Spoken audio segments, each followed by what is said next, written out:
এক এলাকায় এক ধনী ব্যক্তি এসে বিশাল বড় আলিশান এক বাড়ি তৈরি করে সেই বাড়িতে থাকা আরম্ভ করলো। কিন্তু সেই ধনী ব্যক্তিটার একটা বদ অভ্যাস ছিল, সে কখনো গরিব দুঃখীকে সাহায্য করত না। অন্যদিকে সেই এলাকায় কিছু দোকানদার ছিল, তারা নিজেরা ধনী ছিল না, কিন্তু তারা অসহায় গরিব মানুষকে সাহায্য করত।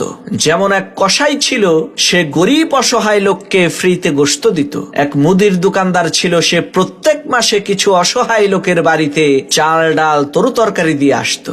এক দুধওয়ালা ছিল, সে ছোট বাচ্চাদের জন্য বাড়িতে বাড়িতে যে একদম বিনামূল্যে দুধ দিয়ে আসতো। এই দৃশ্য দেখে এলাকার লোকজন বলা বলি করতে লাগলো, আরে তোমরা দেখো ওই ধনী ব্যক্তি কত বড় নাফরমান, তার এত সম্পদ থাকার পরেও সে কাউকে দান খয়রাত করে না।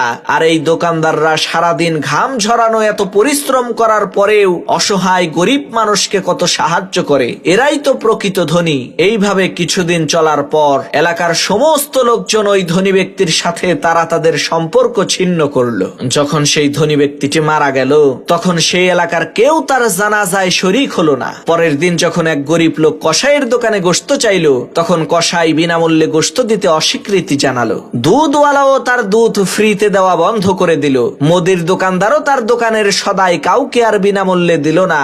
লোকেরা যখন তাদেরকে জিজ্ঞেস করলো, কি ব্যাপার, এখন আর তোমরা ফ্রিতে কোনো কিছু দিতে চাও না কেন? তখন সব দোকানদাররা বলতে লাগলো, এখন আর আপনাদেরকে আমরা ফ্রিতে কিছুই দিতে পারবো না, কারণ যেই লোকটা আপনাদের সদাইয়ের মূল্য পরিশোধ করত, সেই লোকটা গতকালকে মারা গেছে। তখন এলাকার লোকজন আফসোস করে বলতে লাগলো, আহারে, ধনী লোকটা কতই না ভালো ছিল, কিন্তু এই কথাটা তোমরা আমাদেরকে আগে বলো নাই কেন?